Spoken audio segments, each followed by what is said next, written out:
Hello, everybody. Good to see you all again.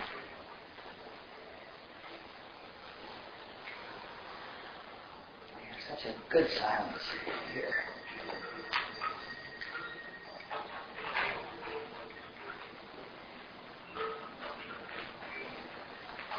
Last week on Wednesday, actually, after the class Tuesday night on Wednesday, I was walking on the Strand. And I was walking along, which I don't usually do, and I ran into a guy down there that I've seen off and on for 25 years on the Strand. And I've known him that long. I never see him except on the Strand. He's always walking on the Strand. Never seen him work. Sometimes he has a bicycle, sometimes he doesn't. He's here, and then he disappears for 2 or 3 months, or 2 or 3 years. And then one day I'm walking on the Strand, and there he is, strolling along the Strand again. And I've been watching him for 10 or 15 years. Every time we meet, I always greet him, and he greets me, and we generally say, life is good, and another day in paradise, and exchange our appreciation of what's happening. And I've watched the light in his eyes get brighter and brighter, and he gets clearer and clearer. And I thought that he's really seeing that everything is unfolding exactly as it should.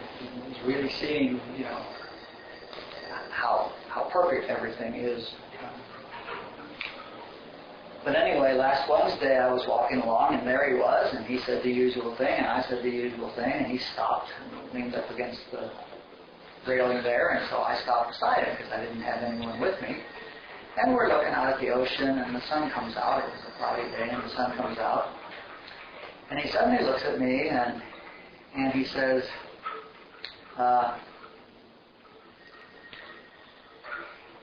I didn't like the content of my consciousness. His opening remark. Didn't like. He said, so I went back about 10 years, and he said, I didn't like it then either. He said, so I went back another 10 years, and I didn't like it then either. And I went back another 10 years, and it was still very confused. He said, so I went all the way back to when I was born. And he said, and then it, not my consciousness, he says, then it was unconditioned consciousness with nothing in it. And he said, and then I noticed that that's what's all around me. And that that's what I am. And that other stuff isn't me. And he sort of chuckled. And sitting there looking at the sun. And so he'd seen the truth at the deepest level. So we stood there looking at the waves for a while. And I said, what made you aware that you didn't like, what made you so aware that you didn't like the content of your consciousness? And he said, well, I was in Honolulu, and I was on a bus, and there was this guy sitting next to me. He was a cab driver from Ventura. And he said, we were talking a little bit, and he said, finally the guy looked me right in the eyes and said, none of this is real, it's all confusion. And he got off the bus. And then the cab driver from Ventura, who was sitting on the bus with him in Honolulu, got off the bus at the next day and left him there dissatisfied with the content of his consciousness. So I thought I wanted to share that whole scenario with you because this is out of the blue. We haven't done anything except exchange pleasantries. Hardly ever. We talked once or twice over the years, but out of the blue, he feels like he wants to tell me this, and so we enjoyed all of that. And what I want to talk about tonight is that that's true, that he went all the way back, and the only way to do this is that he obviously his mind has gotten very, very quiet over the years of bumming around and doing nothing, sometimes with a bicycle, sometimes without. He obviously has become totally unattached to everything and has dropped all his desires and all his needs and all his everything. He's become very simple and very quiet. And I assume that was what it was necessary to make it possible for him to just follow his consciousness back to when he was born. But the point is that his experience was that he came in as unconditioned consciousness, which is the reality. He's talking about the unconditioned consciousness. And once he remembered the unconditioned consciousness, then there it was. Because that's what's all about us. That unconditioned consciousness, which he had to go all the way back to his conception to experience, is right now immanent. It's always immanent. It is the presence. It is what we call the silence. It is what is. It is who you are. It is your consciousness. It is my consciousness. It is the consciousness. It is the only consciousness. And the only difference before he went back and saw that and afterwards is that he recognized now that all the other stuff is just noise. The personal self, the ego consciousness, the idea that there's somebody distinct, the false identification with the personal self. All that was developed. All that conditioning. He used the word. It was what he found was unconditioned consciousness. Blank space. And then he looked around, and now as you look around, what you call space is that unconditioned consciousness. And what you call time is just an aspect of that unconditioned consciousness. And what he realized is he realized what I just said, that what he's been calling space and thinking of as 3D and material is that unconditioned consciousness, which is you, which is me, which is him. So, a very interesting experience. And then somebody gave me a book, which is about a guy named Sunyata. Sunyata means, it's the Buddhist term for essentially the stuff that non-existent bodies are made out of, or that non-existent beings are made out of. It's like, which is to say, Sunyata means unconditioned consciousness, is, as I was saying, is the space that you're looking at right now. And he was a full-blown mystic, and what was unusual about him was that he came in also as an unconditioned consciousness, that he lived in a very rural area of Denmark with obviously some very clear parents who he chose to come in with, and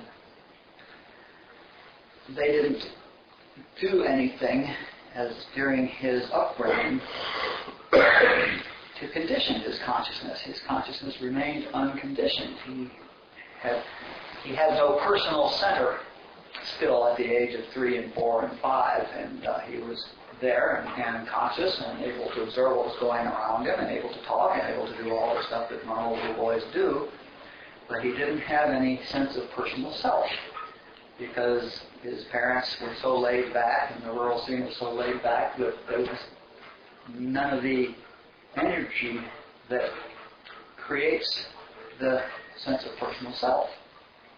Nobody was trying to teach him to go faster or do more or be brighter or draw or whatever, anything. Nobody was trying to teach him to do anything. He was left be, and he just beed until he got to school. And during school, the interchanges began, and he slowly began to lose that, began to develop a personal ego as a defense mechanism. And lost a great deal of it, but he always remembered, he never quite forgot this same immanent consciousness that my friend on the beach discovered in the center of him. And so it was very easy for him to get back there, and he wound up hanging out with Ramana Maharshi for a while and got the full clip back and lived another 55 years or so as an enlightened being. So the point is that all there is between us and total realization is this conditioned noise that we were talking about, that we've been talking about for the 3 talks that we've talked. It's just conditioning, and it's just the sense of personal self and the false identification of your consciousness with this body-mind phenomena, rather than remaining identified with the unconditioned consciousness in which that body-mind phenomenon is performing its Leelaa as part of the play. So since these 2 things happened right on top of each other since the last class, it seemed like that was what we should be talking about tonight.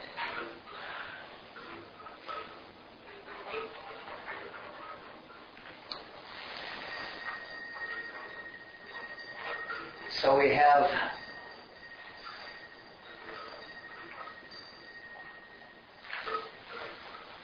what Joel would refer to as my kingdom and this world. And these, of course, correspond to that immanent unconditioned consciousness and the identification with personal self. And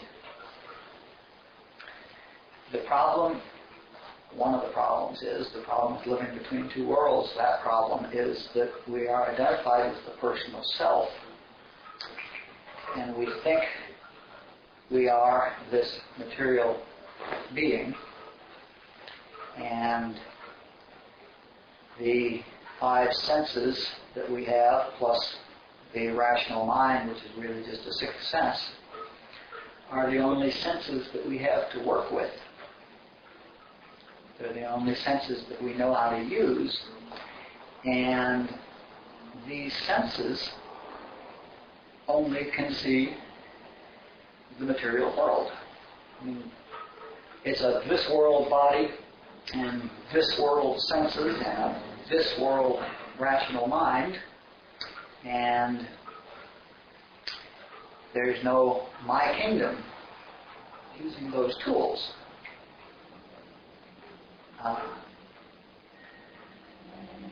The reality is my kingdom. That unconditioned consciousness is also what we call a God. We can call it spirit. But everything is, in fact, spirit, unconditioned consciousness. And that's my kingdom. And what we are seeing is a material sense of my kingdom. And the material sense of my kingdom is what we call this world. the material sense is based in human consciousness, the collective human consciousness. And it's in human consciousness that duality arises, and we suddenly are confronted with all the dualities, good, bad, healthy, sick, rich, poor, comfortable, uncomfortable, endless dualities. In my kingdom, there are no dualities, there is no relativity, there is just the oneness. Just the oneness. And while we're identified with this body in this world, all we see is this world. And the way out of that, the way through that, is to develop other senses than the 6 that we're conditioned to use.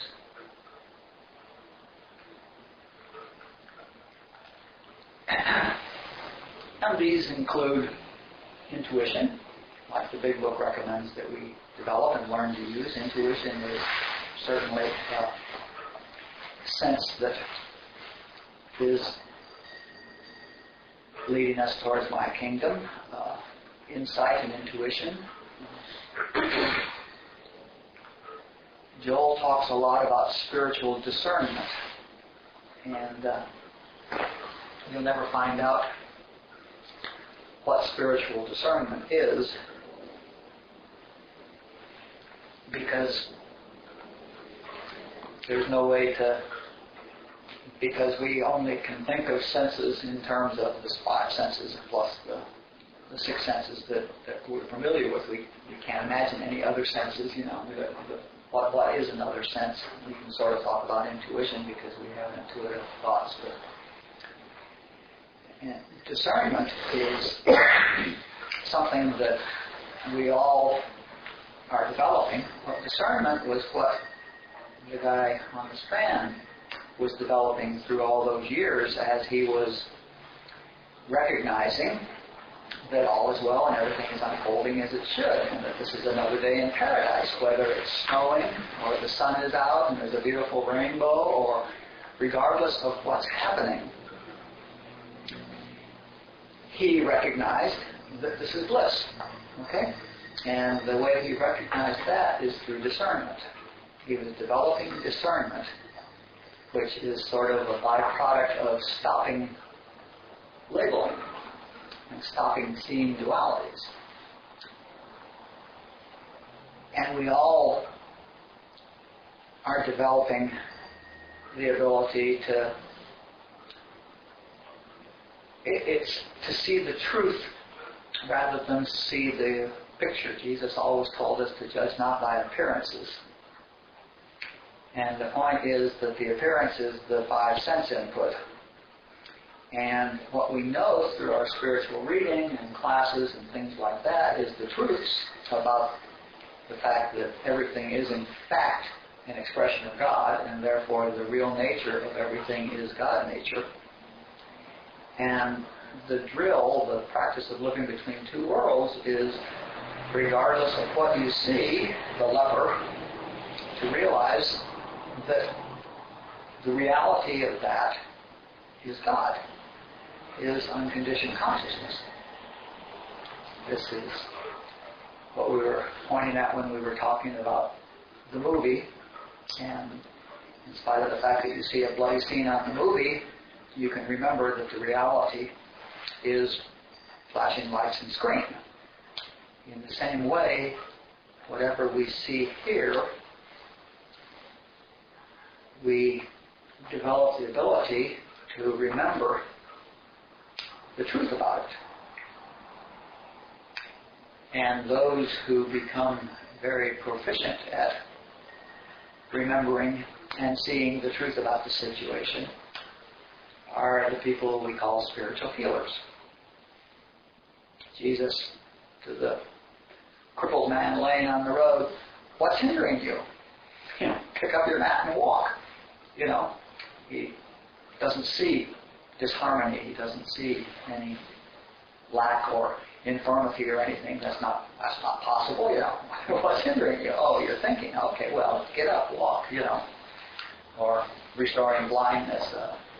Every spiritual healing is the result of someone who is able to discern the truth rather than see or believe the appearance or the report. Somebody calls that person and tells them, I've got this problem. So spiritual healings are another demonstration of the reality of my kingdom and the existence of this thing called spiritual discernment.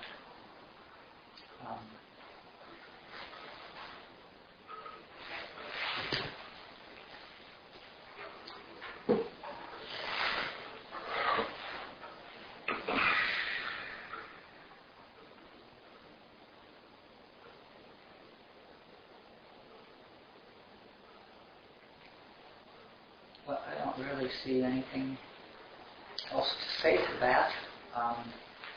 This is the issue.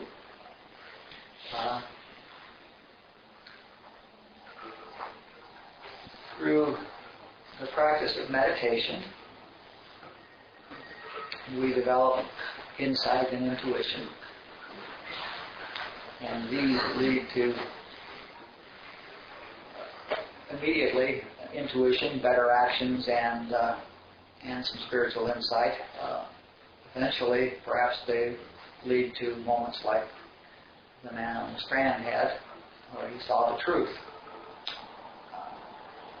We also read books and listen to tapes written by masters and thin out the molasses in our head and gain some understanding, which is not the true understanding, but which points in the right direction. And we hear those truths, which are the truths that we hope to be able to discern. We have to know the letter of truth before we can discern it. We can't possibly do spiritual healing until we realize the impossibility of anybody needing spiritual healing. We get that through what Joel called the letter of truth, through reading the books and listening to the tapes and listening to Robert and doing all that kind of work.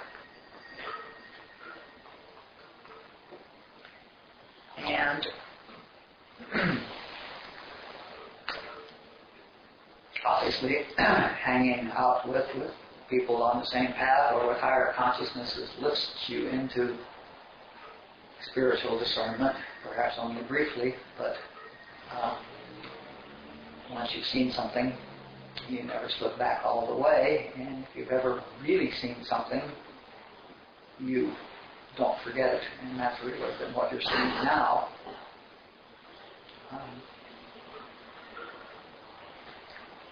And ultimately, sitting in the silence, which is what we do at the start of this and at the end of this, and which is why I'm so pleased that it's such a good silence here, because what we are doing then is sitting in the immanence that I was talking about. If your mind is completely quiet, then here it is, right now. Here it is. All there is here. Just the immanence, interrupted by my words, destroyed by your wondering what does he mean by that, and cranking up your head. Here it is. Feel it?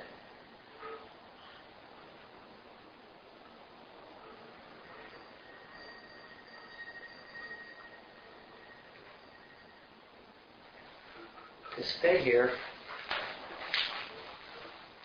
you have to be free of all desires. If your little self still wants anything, it'll yank you back. That's why the masters always talk about attaining desirelessness. If there's anything on any of those 4 lists, you'll get yanked back out of here. The head will fire up and start thinking how to get that. But here it is.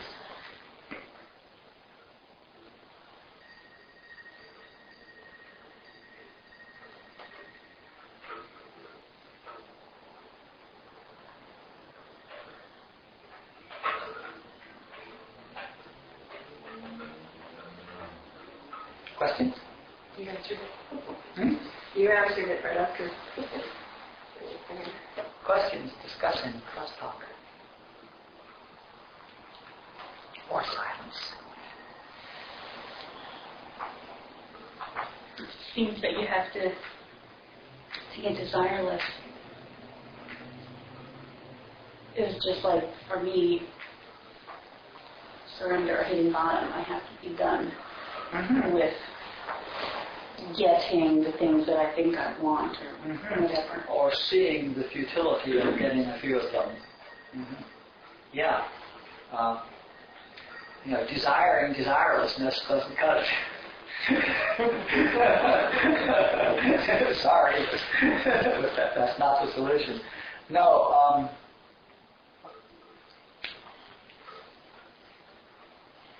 All you can do is work on seeing clearly. And when you see clearly, the payoff in achieving your desires and what it feels like to hate somebody, or, when you see clearly what they really are and the price you really pay for them, then it stops. Similarly, you need the silent mind, which of course you can't achieve if you still have desires. You can have gaps for a while, but your mind won't be silent as long as you have desires. But even then, how do you silence your mind? What tool do you use to silence your mind? My favorite Rajneeshism is, how shall I silence my mind? With my mind? And he would just laugh. So once again, you don't silence your mind. You let your mind run out of gas by giving it no energy. Because the fact is that it is you, personal sense you, that is sustaining the mind, that is creating the mind, that is the energy in the mind. And if you can get out of gas, if you can get out of desires, and you need to have nothing worth thinking about before your mind will get quiet. See, my friend on the Strand had about achieved the point where he just realized everything was bliss and there was nothing worth thinking about. And when there's nothing worth thinking about, there's no thought. But as long as there's someone in you that thinks something's important, and I'd better think about it, or my mind's favorite used to be how it would take care of me. It would consider all the alternatives about my 5-year plan and my career plan and everything like that, and work on all the alternatives and take care of me. And as long as there's something worth thinking about, you'll not have a silent mind.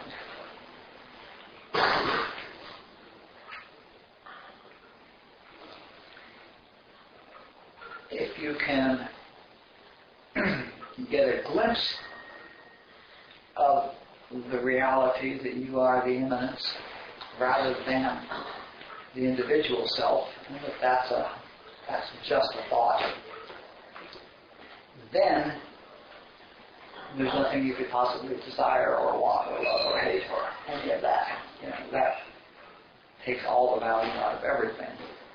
So a glimpse of that's a good thing to get, but I don't know how to tell you to get a glimpse, except the things that we've mentioned, the disciplines.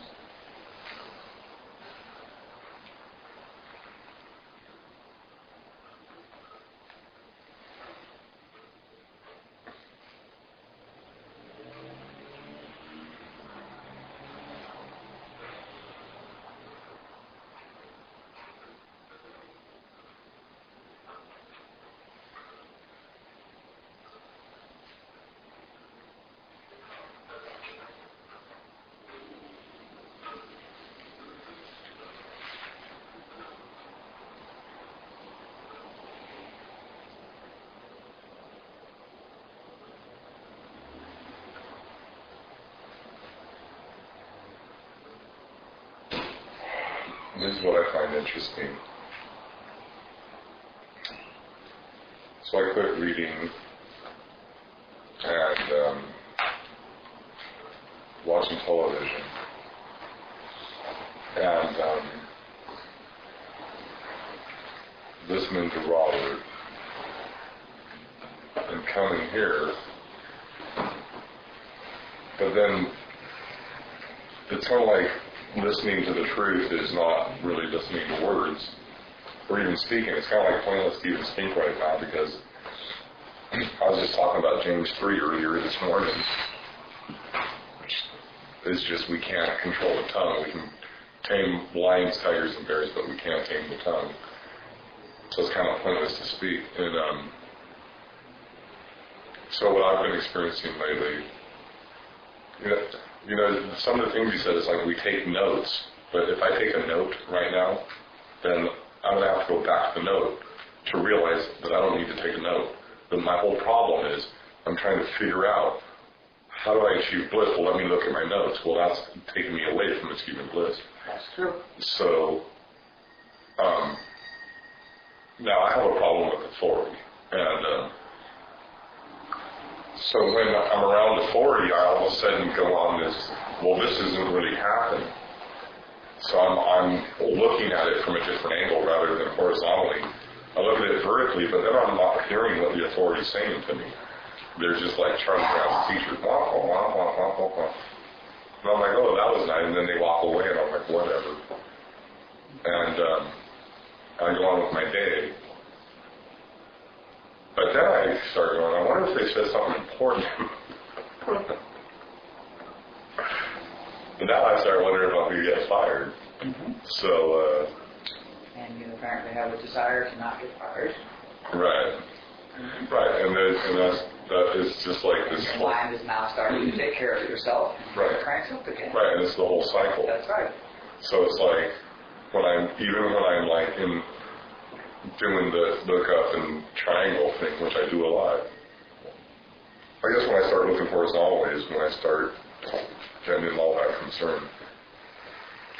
And another main thing I have, which is really depressing, I know the solution is writing, but knowing that I have this script, and then someone's reading it, and I just look at them, like, okay, you're reading my script, but then it starts hurting my feelings. And I walk away, and this girl said to me, Sean, you're really humble. And I'm like, no, I'm not humble. Like, I just read my script, but that still doesn't mean I'm not letting my feelings hurt. So then I was like, well, I need to do the writing. So, I don't know, that's just... That's why we do the script and kid work here, because your mind isn't going to get quiet until that work's essentially done. That's why Barbara introduced that work, is because she had people that were getting into the silence and getting yanked back in a hot second when their spouse did something inadvertently that they took as reading their script or whatever. We have to...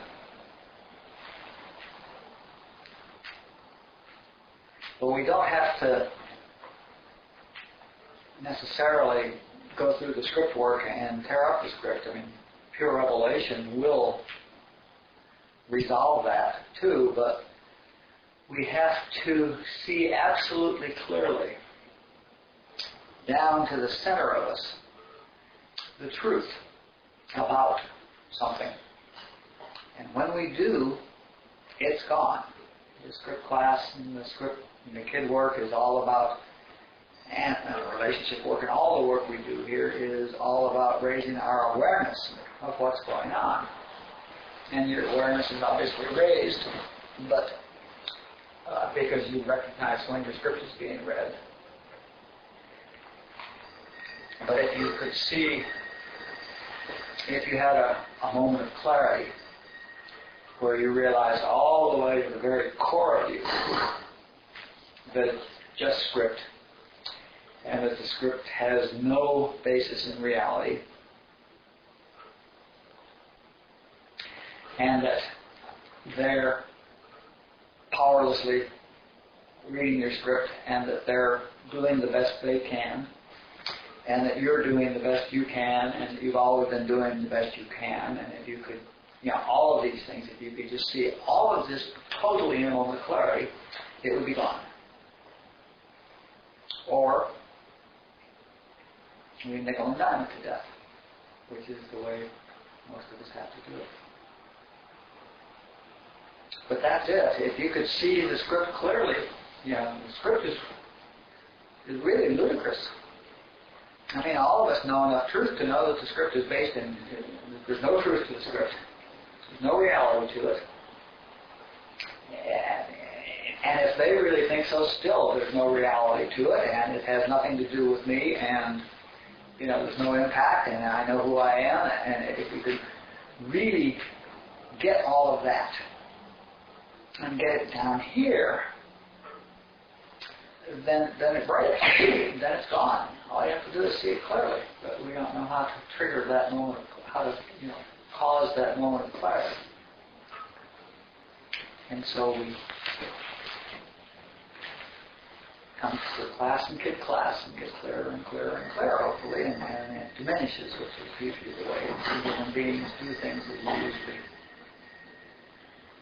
Things get less intense and further apart over long periods of time, like when we got sober, the craving for a drink slowly got less intense and less frequent until it was gone for most of us. Although some people don't ever want to drink again from the first moment. Some people have dragged on for a year.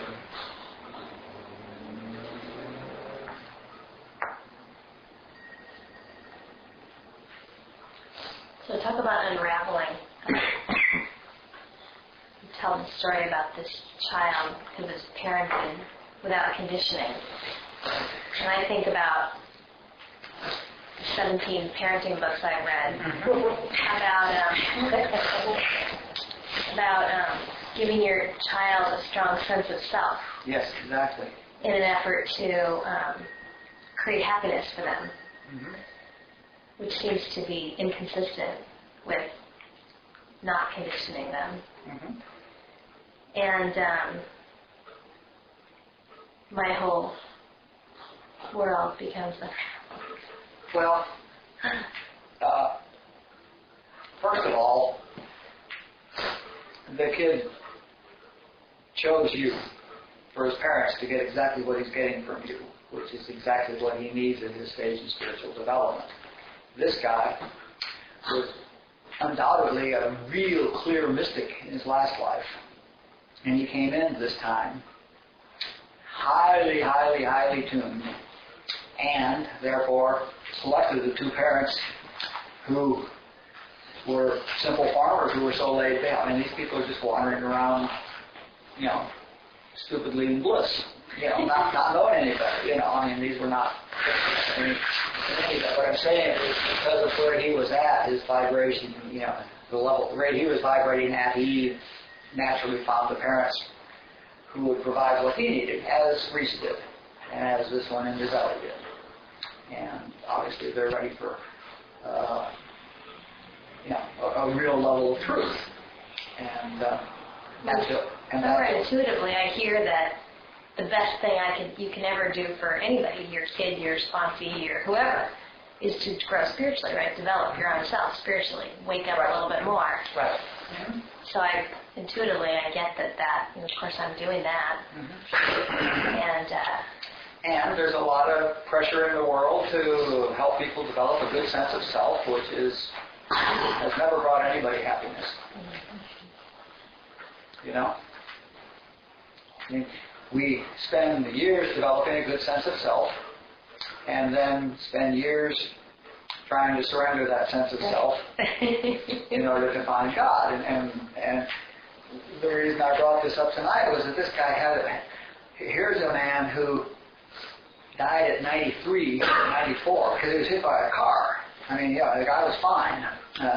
He would have gone on forever because he'd never had any stress or anything, and he had the awareness of that process through his whole life. He never lost the remembrance of the feeling of imminence that he had on the day he took his body. So So there's an alternate approach to parenting. But the guy never got educated. He had no education at all. He lived on a farm, and they sold the farm, and he became a gardener. And, he was making a little bit of money doing some gardening. And Rabindranath Tagore, the great mystical Indian poet, happened, coincidentally, to looking at the house, at the manor of the house where Sunyata, who was Emmanuel at the time, was gardening. And the mystical poet noticed the huge silence there and invited him to come to India to teach silence. And this simple man, with no education, didn't have anything better to do, and so he went to India and wound up, with Ramana Maharshi, the clearest man in a long time, and it worked. The other thing, observe, the guy chose the right parents, but also, the poet showed up at the right house and the right time and took him to India, and he wound up, living in a hut in the Himalayas next to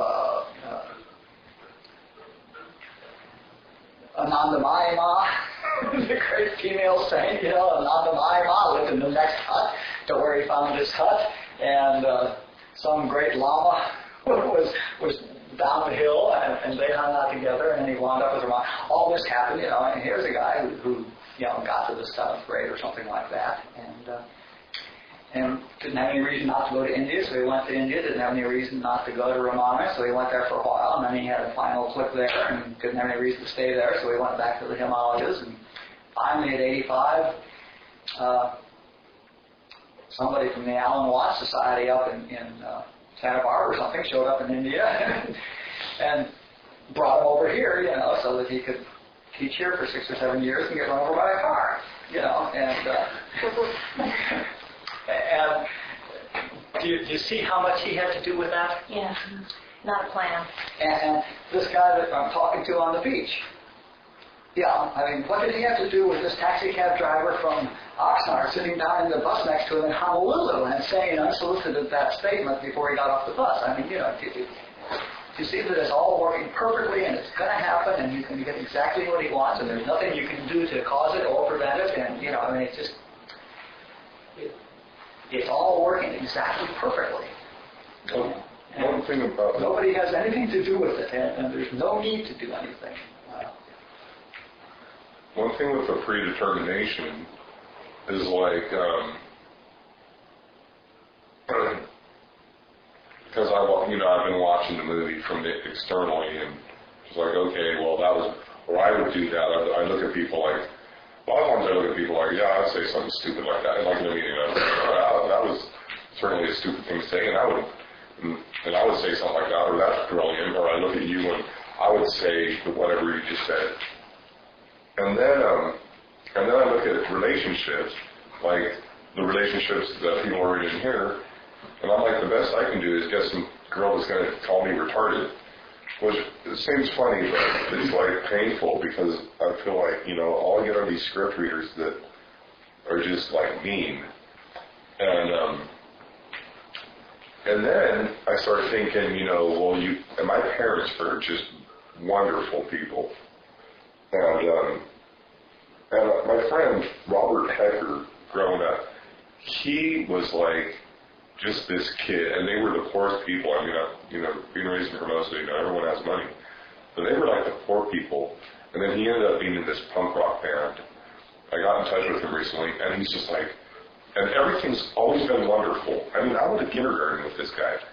And their house was, he played with art toys. We had the metal Tonka trucks. He had the broken, wood thing that his dad made. And his whole life has been wonderful, his whole time. So I'm like, and I don't want to say that it gives me license to just go, okay, well, my life sucks because, I chose to come back in this sucky life. Because then that's me living in the reality, the false reality. So, I know I'm overthinking this, but So it doesn't really matter if you think things are really great or you think things are really shitty. It's your identification with it that's your bondage. I understand. Right? That's the original bondage, is your identification. I mean, the fact that the problem is that you think you're you. I mean, maybe it's better if it's shitty, so it's easier to not like it than the people who think they have it made. No, because if you think it's shitty, then you got a problem, and now you're in your head. Okay. And it isn't, and it's just, Trying to fix it. and you're saying that your friend that he said, this is a guy that's apparently clear 40 years later, and he didn't like the content of his consciousness.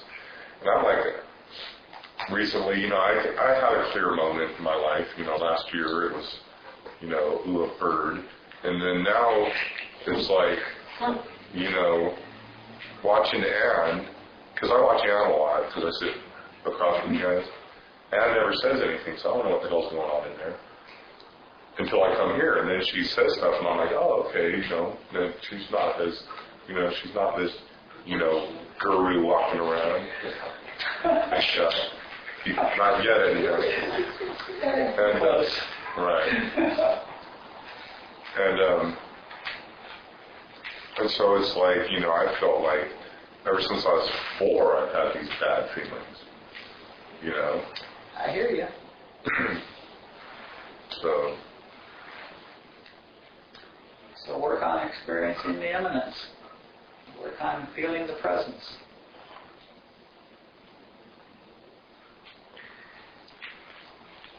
I do that best when there's people not around me, though. Well, there's no requirement for people to be around you.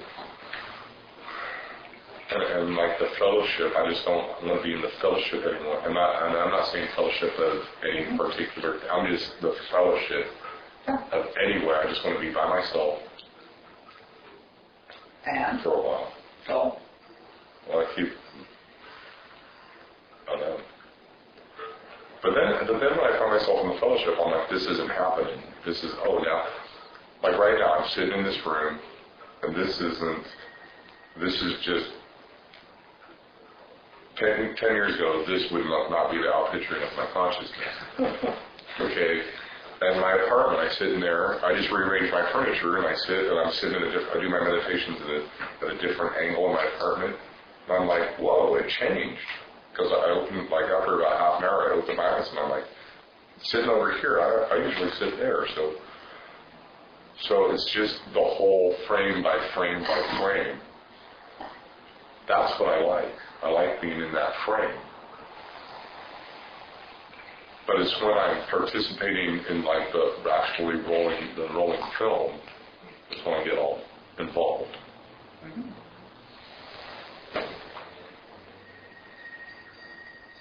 And I know how much you meditate, and I don't have any suggestions except to keep on doing what you're doing.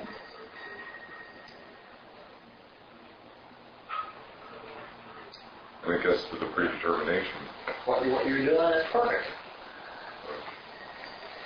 It sounds like there's should-bes going on that you're supposed to want to be with people who are around. Mm-hmm. Of course. Yeah, I hear that. Why Things should be different. Well, not so much should be different, but my wants and my desires are there. And, I should be different. And the condition. I should be different, and I should feel different. I should have came back in India, not the Western world. I made a bad choice.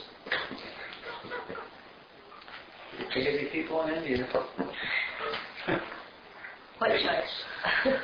I was wondering if there are levels of this image you talk about. And here's what I'm thinking. If I'm sitting here and I'm quiet and I'm still, and I get this sense of peace, and I'm not thinking about what I thought I should be thinking about, I'm just kind of here. Mm-hmm. Then I'm sitting still and I'm in the immanence. That's one way that I can look at it. Another way that I can look at it, for example, is if I, through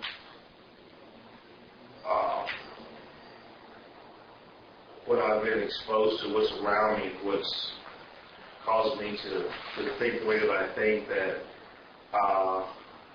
I should be conditioned to be here, go here, be that, do that.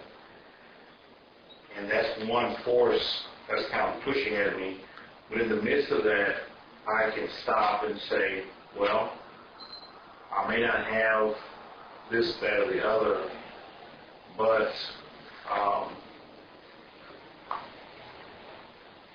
I'm using a familiar word, very grateful of where I am in all of this. Could that be like another level of being in the eminence, or is it just one whole place of just where there's nothing going on, or Well, certainly there are, as you said, there's an increasing spiritual discernment as you become more and more aware of truth, and it becomes more of an experience in your life. The immanence is just the immanence. Either you're in the silence or you're not.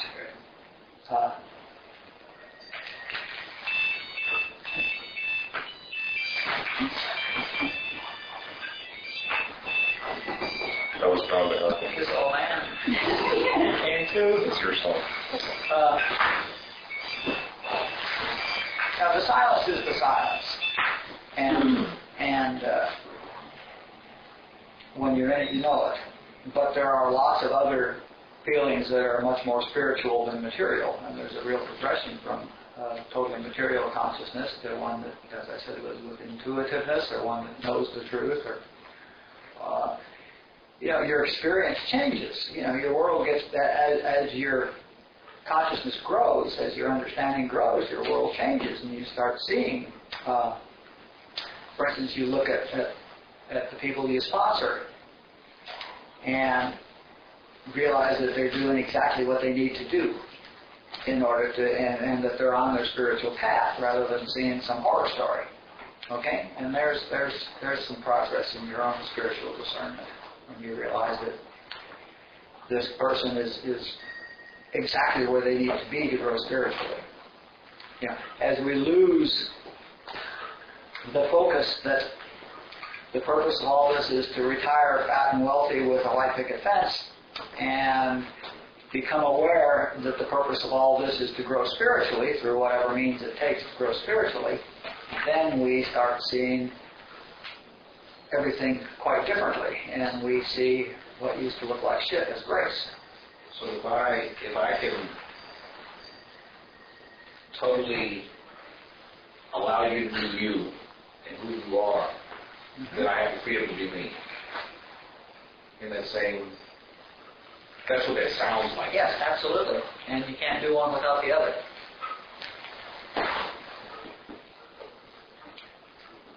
If you won't let me be who I am, you're incapable of letting yourself be who you are. Right. Yeah. There's only one. If you're judging me, you're judging you. How does the idea of how you're attracted to some people but not to others? Like I have really strong feelings about who I want to hang out with and who I don't. Mm-hmm. Is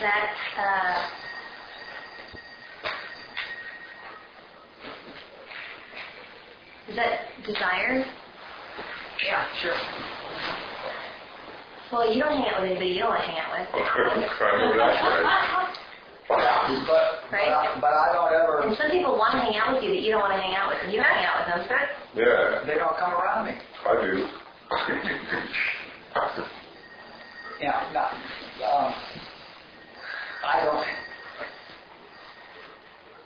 The people who come around me are the ones who come around me, and I don't have any choice about that.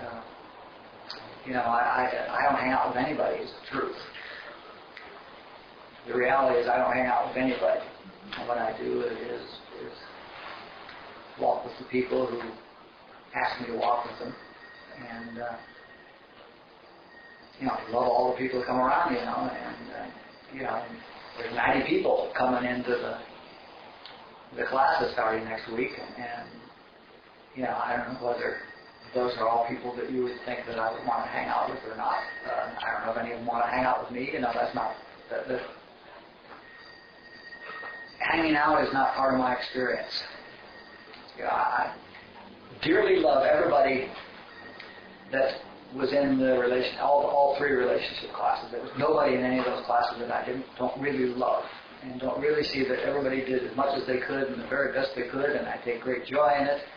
There are also some of you that I walk with every week and that I've spent time with for 8 or 10 years, and I'm much more intimate with you, and our relationship is much closer. But I don't hang with anybody. Is the truth. Well, you know what, lady? I always wanted to be like your favorite I'd be honest.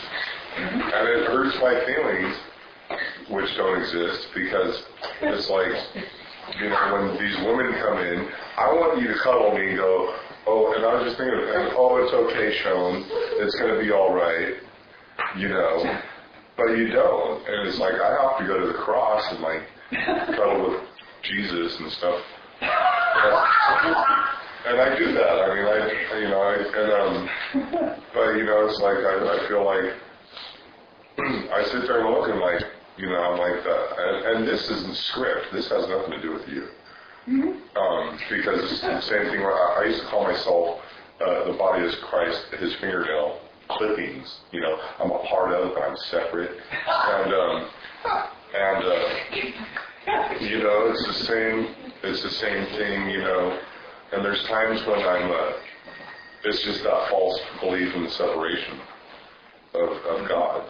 And but what she's saying. Well, I pretty much just watch how it unfolds, Right. And nobody's my favorite. Right.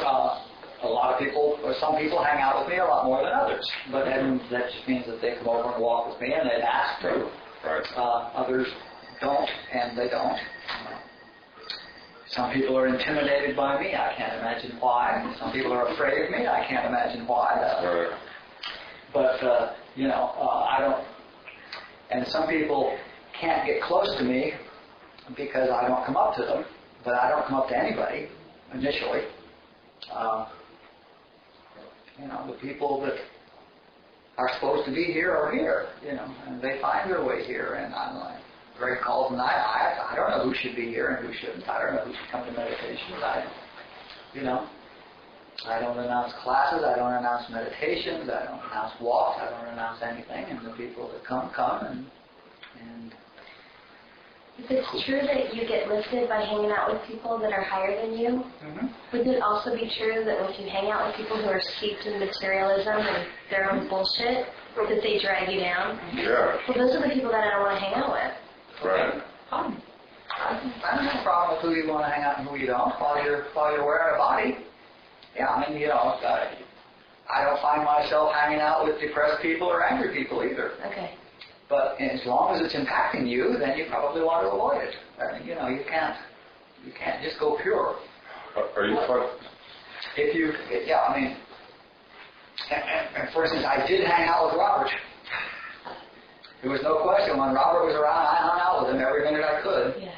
I drove 150, 200 miles a week to hang out with Robert for an hour. So then I certainly hung out with people, because, and even that wasn't by choice. That's what I did, There's no way I could not go hang out with Robert every minute I could.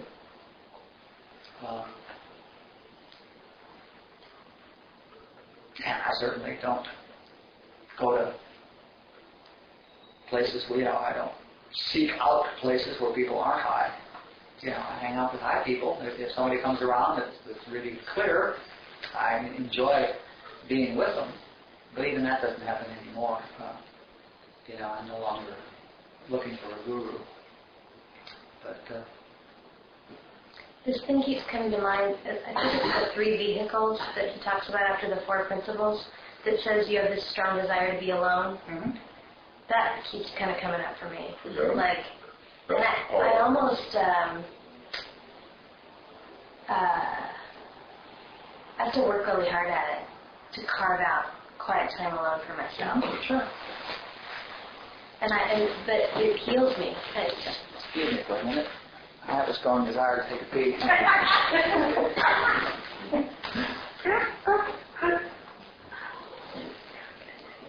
Well, I have the experience. all these people want me to fellowship with them, and I was like, everybody needs to leave me alone. And now it's like they want me to go to the Pacific group, because where I work, they're all in PG. And then people want me to come to Glitter Dome with them, and people want me to go, and I just want to be by myself. And I'm like, when I'm in the fellowship, people want to talk to me, and I don't want to, you know, I think the level of constant that, like you're saying, the materialist, I don't want to be with them. It's like, yeah, you have a beautiful car and a beautiful girlfriend, but we can't have a conversation because you want to talk about all this philosophy that you don't, and I don't care. Do you experience that? Yeah, a lot. I think that a lot when I'm talking to people and they're talking about bullshit stuff and I don't care about it. I think, why are you talking to me? I don't care about that. But what about your mommy group? You like that, though, right? Some of it. Yeah, you go where you go and you do what feels good, you know? Yeah. What it's coming down to is the more these classes go on, is anything that makes me relate to my personal self doesn't make me feel good. Well, I mean, that's probably why you're here, and don't expect to be doing serious spiritual work and comfortable. You know, they don't go together. I've never heard anybody talk about intense spiritual work as being comfortable. They always talk about going into the fire or sticking your head in the tiger's mouth, you know, stuff like that, you know. The fact is that it's very difficult to give up the stuff we're familiar with. It's very difficult to give up the stuff we're conditioned with. It's very difficult to go in direct contradiction to the 6 billion who all believe that they're right and that you should raise kids this way and be this way and go for the white picket fence. And, you know, the fact is that intense spiritual work is very uncomfortable because you are killing, you know, you're annihilating Joanne. And it seems to be this bouncing back and forth between that all is well place. Mm-hmm. Where like, and I've had one this afternoon for about 2 hours of like complete and total bliss to like the really uncomfortable place. Sure. When I get back into self-identification. Yep, I remember doing that. Yep. And the part of you that isn't finished screams. When I was in India, my daily schedule was essentially to be in meditation from 6 in the morning until 6 p.m. I mean, they had 3 or 4 different disguises, but everything I was doing was very quiet and focused and peaceful and meditative.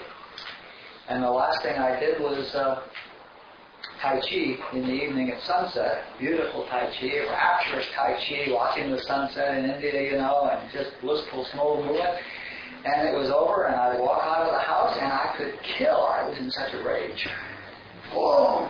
You know, all this stuff that had been, suppressed, essentially, which I hadn't been aware that I was suppressing it, but I'd been sitting on it all day, and it would just come erupting out, and I was in a rage, typically for an hour and a half, to get out all the stuff that hadn't been expressed during the 12 hours of peace and bliss and butterflies, you know. So that happens, you know, and that had to get spent. How long were you sober when that happened? 5 years. Okay, good. Like the guy who went ranting all over India, burning the energy. Rashneesh, crazy man, and he was enlightened. And he let the body go. He was enlightened. He was fully enlightened. He was that was not his body, and still it ran and burned out the energy. 15 years he spent. Was his mouth moving? The body's not moving. But no, he came out? Yeah. Oh.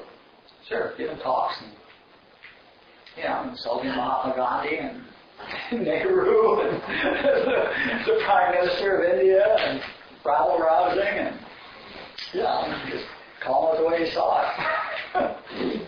But that wasn't him. That was the body doing what it had to do, you know. Now, I heard a story of a student has been enlightened, and so all the other students say, "What is it like?" And he goes, "Miserable as always." Is that just like what you're talking about? No, it's not. So he wasn't miserable. His body was just running around. I have no idea what that means. But, Kind of some material stuff. You had to be there. I didn't buy it. See, what a realistic goal for me is to, I was listening to the young lady here talking about being around some people that she didn't like being around, or things that were discussed that made her feel a certain way. And I'm thinking, looking at this thing from this position, if I know that if I could discipline myself to try to remember that I can't change you, I cannot change you, and that it's important for me to accept you, then that would somehow enable me to feel better throughout my walk today. You know what I mean? So it's like all this stuff that happens, my goal is to get myself in a state that whatever happens out there, that it just doesn't get in. So that's precisely what you'd like to do, yes. It's a lot of work, but that's a reasonable goal. Yeah, I mean, it's a step along the path. I mean, the fact is that you have to absolutely give up trying to exert any influence over anything or anybody. And you need to find your own bliss, and it's within you.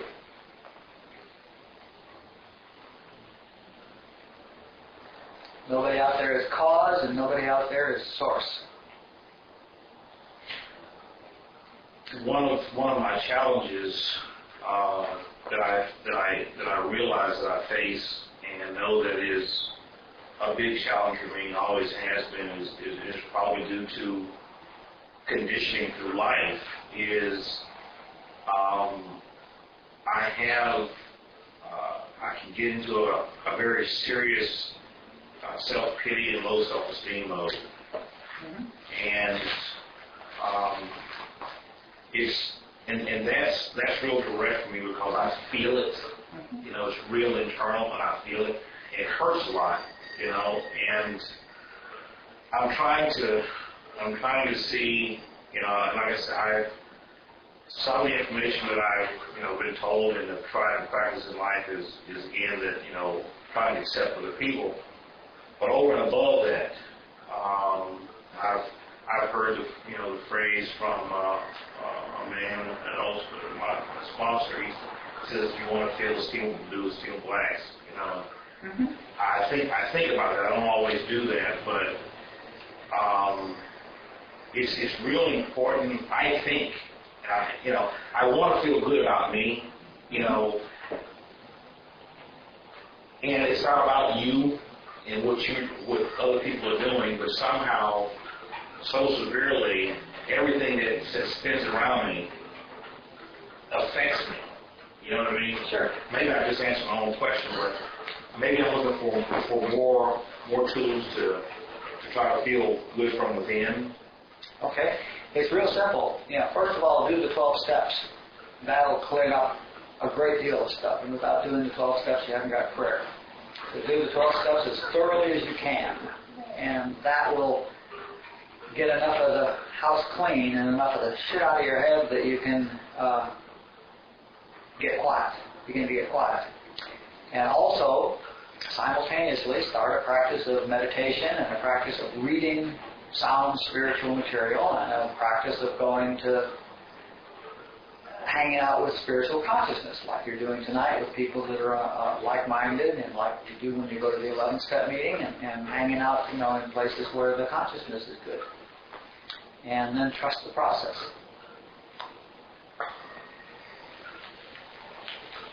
The 12 steps are the greatest start and have such an amount of accepting responsibility for our own part in everything and allowing us to the good news, bad news thing. The bad news is that I'm the cause. The good news is that I'm the cause because I can now I can fix it. If you're my problem, I haven't got a chance. But if I'm my problem, I can fix it. So doing the 12 steps is the greatest thing you can possibly do for your first year. A thorough job of the 12 steps. And that will certainly have a significant effect on the amount to which they impact you. Here, when you can see your part in things. And beyond that, spiritual work as much as you find that you can do.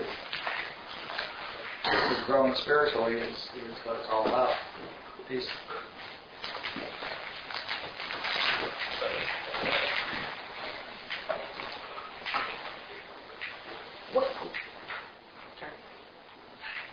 One of the things that has stuck with me, many things have stuck, but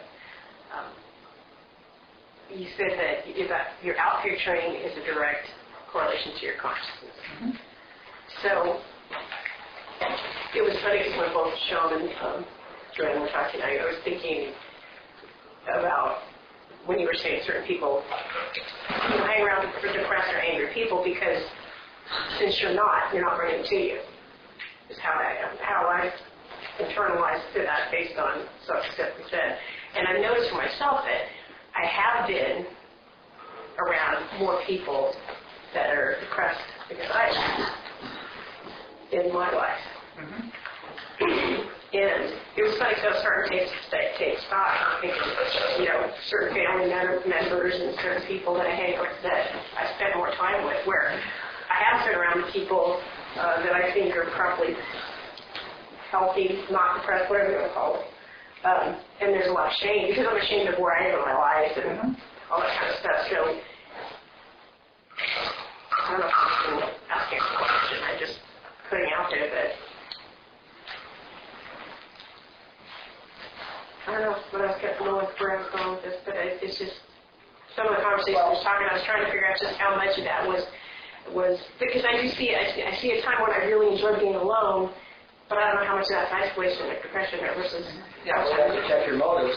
Yeah, the fact is that your experience is not picturing your consciousness, and so if you're finding a lot of depressed people in your life, that is not picturing your consciousness. But the other fact is that there's only one consciousness, one human consciousness in a very real sense, and it's true that if you hang out, if you go into a room where the people are angry, you'll get angry. If you go into a room where people are depressed, you'll start feeling depressed, whether you are or not. Okay. Independent of your consciousness and independent of your script and everything, if you walk into a room full of depressed people, it's depressing. Okay. And you'll feel it. Right. You'll be aware of it. You'll start getting, without having any idea what's going on, you'll start looking for a way to get out of here. Right. So. Be aware that there's only one consciousness, and you're getting what you're immersing yourself in. You are getting what you're immersing yourself in. Okay. I find myself running from my family at times, but then there's a part of me that trusts it. That if they're around me, I must be bringing them in. You know what I mean? If you're running, I'm torn between how much am I running away from this, how much am I bringing it to me. If you feel like running away from your family, trust it. Okay. Trust yourself. Yeah. This question is connected with some of that and what Joanne talked about, hanging out with certain people. Because there's a bunch of people who I can be kind of neutral seeing them, be around them, but I wouldn't choose to hang out with them. I have nothing to say, conversation. But somebody called me the other day, and it's someone I've known for a few years now, who is absolutely insane. Mm-hmm. And I don't choose to be around her at all. I stayed away from her. She's nuts. Mm-hmm. She called me, and it ended up like she had called me for help. And after half an hour, we were talking about the 11-step meeting. Mm-hmm. She lives in another area. We were talking about meditation. It went on this whole roll, and I thought, what am I doing on the phone to this person talking about meditation? And I was giving her direction on, she was asking for direction, and I was giving her direction on sitting quiet, on just the simple steps. But, so my ideas about her being nuts, I go to that, right? what I'm getting at is I can take this position of like spiritual superiority about her, that she's really sick and she's come for help. That's even a position of, that's separateness. That's one of the concepts that we talk about in relationship class. You don't know who's there. I don't know who she is. You have no idea who's doing And it. labeling her And it's malpractice. Yep. So I just started to ask, well, as I spoke with her, the only thing that was coming to mind was, so, wait a minute, what is the truth about her? What's the truth about this person? And it wasn't like that I had a sense of the truth about her, but there was some kind of pause coming to the idea that she's this insane woman. That's spiritual So discernment. that was the best I could do. That's the spiritual discernment that we're talking about. Yeah, that's fine. To wonder who's there. And I still think she's nuts, but I wonder about She may still be nuts. You know. And then, but as far as hanging out or nothing, I would never choose to hang out with this person. But do I trust the fact that she seems to approach me and wants to do some of the work or be around the meditation? Yeah. It's probably my homework to know that she's fine. That would be a good thing for you to start working on.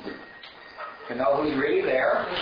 I mean, if she's calling you to tell you that the Martians are landing, well, you probably want to get off the phone. But if she's calling you to find out how to meditate, there's a message there. You know? And you're just radiating what you've got. People are coming to you out of the woodwork, and you may as well get used to the fact, you're just radiating it now. Well, I just trusted it. I thought, well, there's a reason for this. And That's right. And see, that's spiritual discernment. But the idea that it's a crazy person is one of the concepts that we're talking about that you can't afford to have in a relationship. so that's my homework there. That's your homework. Who's really in there? That's always your homework. Who's really in there? And if a person calls you and she's crazy 10 times in a row and she calls the 11th time, I mean, you'd be alert. But you find out he's there. I mean, you develop some practices, when somebody stands you up 3 times in a row, you don't make it there the 4th time. You develop some reasonable sense about that. But no, it sounded like she was led to you to get some spiritual information. I get off the phone thinking, well, that's pretty amazing. And it was. No, that was better. Yeah, and I think you handled it beautifully. So I'm really confused about spiritual discernment versus knowing the truth about everybody. Huh? I'm sorry? I'm a little confused about the difference between spiritual discernment and knowing the truth about everybody, not judging by appearance. They're the same. That's what spiritual discernment is. That's what Phil means, is knowing the truth, rather than believing the appearance. Knowing, she said, she tried to remember who was there. And that would be trying to get into a place of spiritual discernment. At the theater, becoming aware of the screen rather than the scene, not the movie, Just a shift in consciousness. You're in the movie and you're caught up in the movie, and then if for some reason you remember that there's a screen there, you can sit there and watch the lights on the screen and be totally untouched by it. See, that's the sort of difference. What did you have? You had a question? I had a class particularly enjoying, started speaking, and the conversation came about hanging out with certain people, or having certain energies in your space that you might not feel comfortable with. And I know I was reading Joel's book about spiritual secrecy. And in there he refers to, particularly if you're looking at a new concept like unconditioned consciousness or looking for the truth, and if these concepts are new to you, and you within yourself aren't really truly comfortable with them, that we need to be guarded with who we share the information with. Oh, absolutely. Who we talk to, we should, even if we talk to someone that should be on a similar spiritual path, or someone who's enlightened also, until we become comfortable enough with that truth to own it as part of our truth. Absolutely. Yeah, otherwise you'll lose it. Exactly. That's what he talks about. So in that respect, I think that we need to guard ourselves with who we don't want to go out in the street and yell out to everybody, hey, look what I'm doing, look what I found out, look what I didn't learn. Yeah, you don't ever share new spiritual truths. Maybe with your spiritual teacher, if you're led to, but probably with nobody. Not even people that are on the same path. When you have if you have a revelation, a clip, and you get a new truth, you want to take it inside. And at some point you'll find it being drawn out of you. And then it's fine to share. You suddenly find yourself telling a sponsee about it or something, and it'll just be coming out of you, and that's fine, and that means it's ready. But if you take it out to show somebody, it's likely to get stepped on. Yeah, but we're talking just in general, rather than trying to share our spiritual truth, we're talking about just in general, hanging out with people or being, choosing the consciousness that we're in, not for the purposes of sharing, but just for the purposes of being in it, because there's only one consciousness, and you're in it. Until as long as you think you're the body, then if you think you're human, then you're in human consciousness, and pay attention to what kind of human consciousness you're in. The awareness of truth will let you know that there is only one consciousness and that we are one. Right? It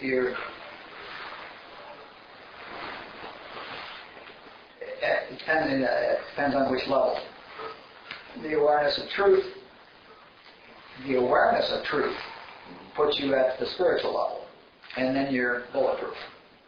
Right. If you're in spiritual adult, you're bulletproof. And it doesn't matter what crowd you go into. You can walk into depressed people, or you can walk into smallpox wards, or you can walk into disease. You can go anywhere you want.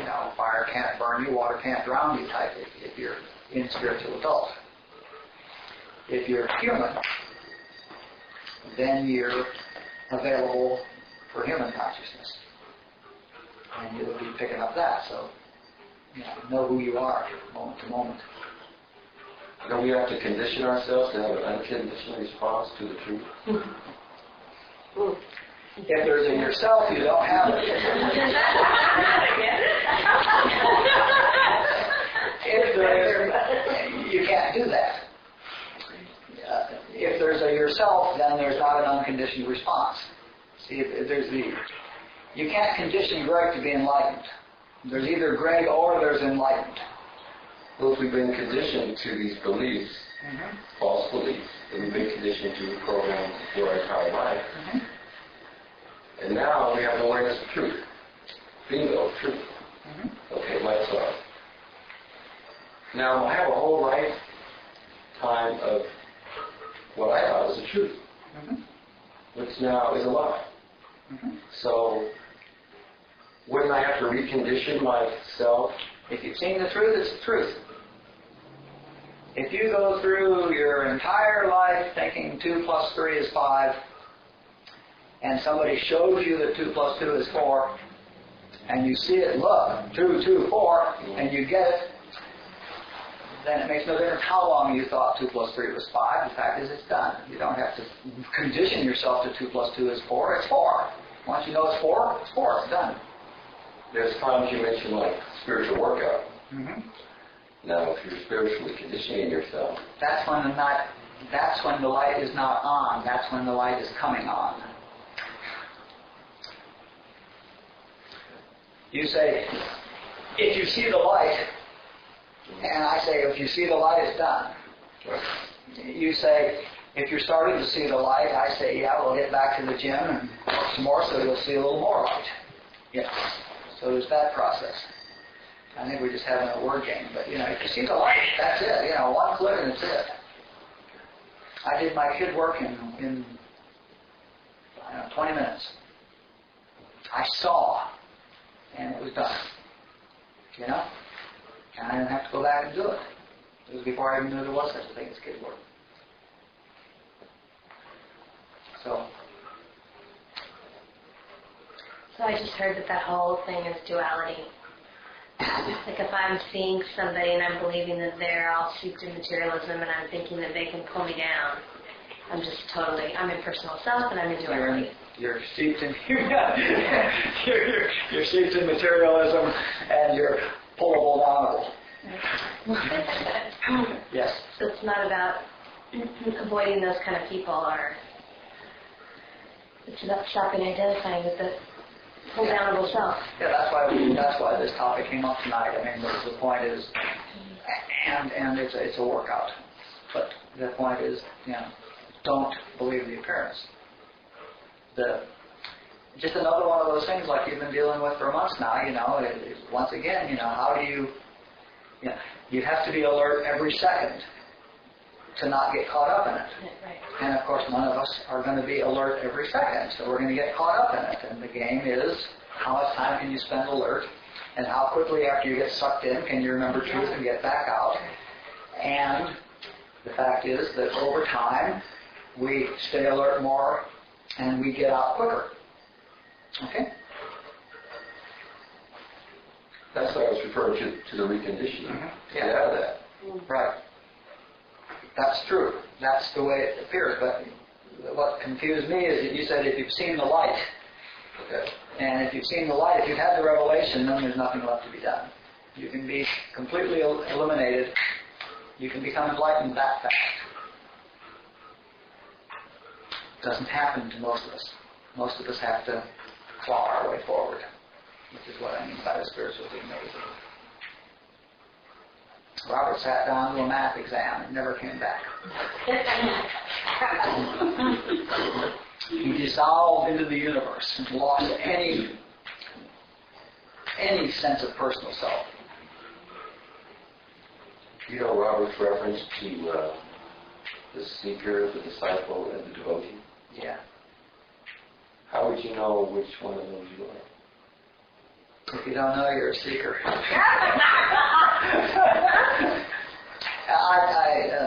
I know Robert's distinction, and that's not my experience. I understand what he's saying about seekers, and I understand what he's saying about devotees. But I usually hear the word disciple used differently, but I assume that's the way that Ramana used it, because he got his word. He had experience on his own, but he got his words from Ramana.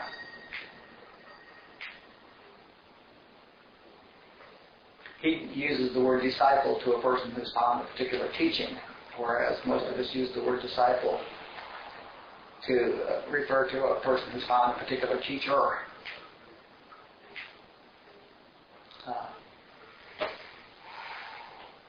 And a devotee is the one out of 100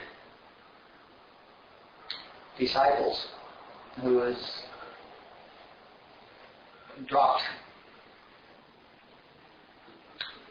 who's fallen into a place, who's in love with the teacher, rather than awed by or trying to learn from or trying.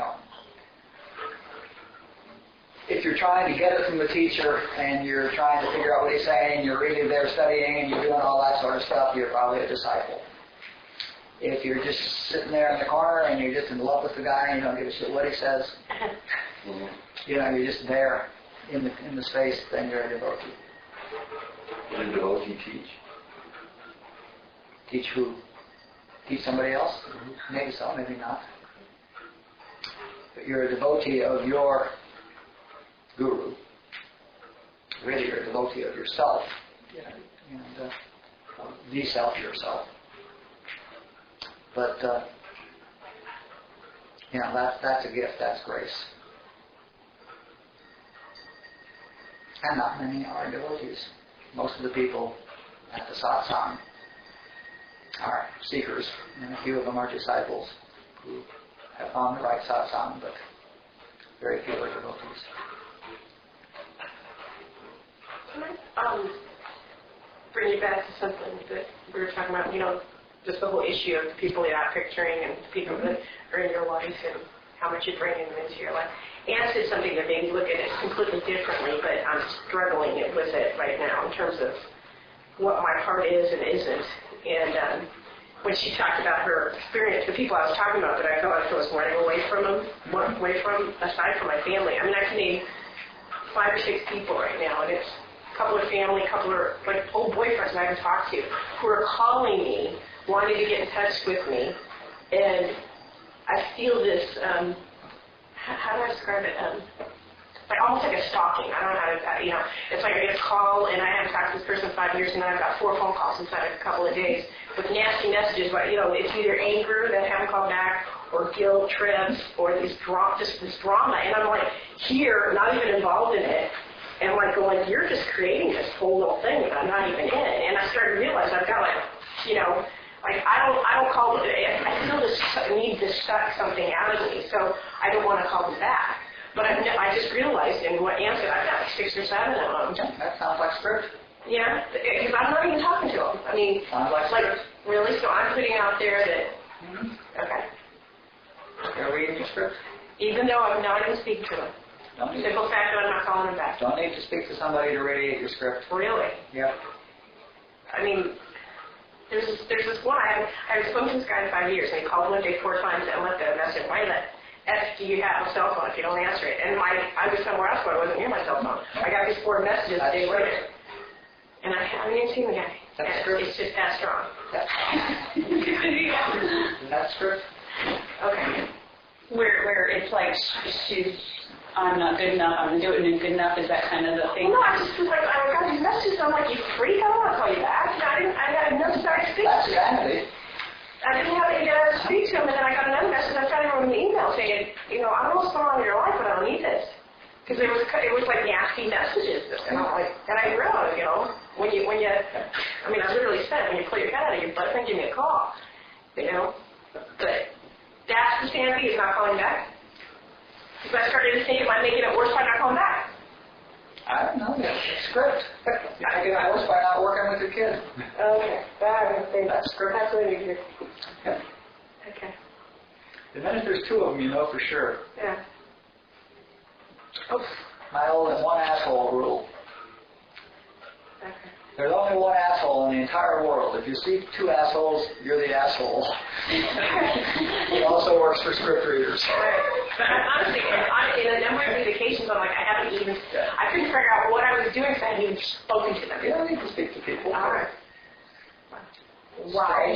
Strange people will walk up to you and read your script. You don't even need to know them. Even if they're in another state and I haven't spoken to them?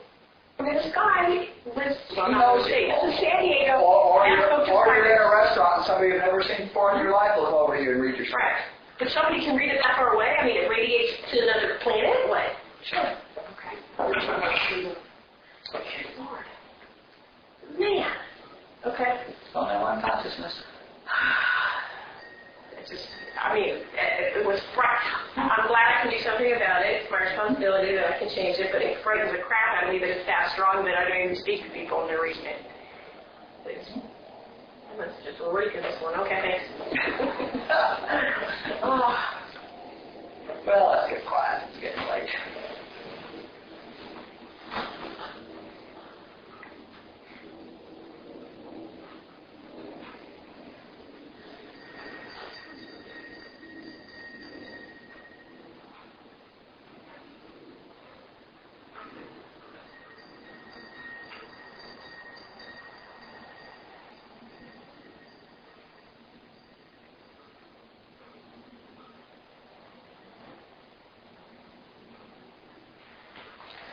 Thanks for coming. Love you all.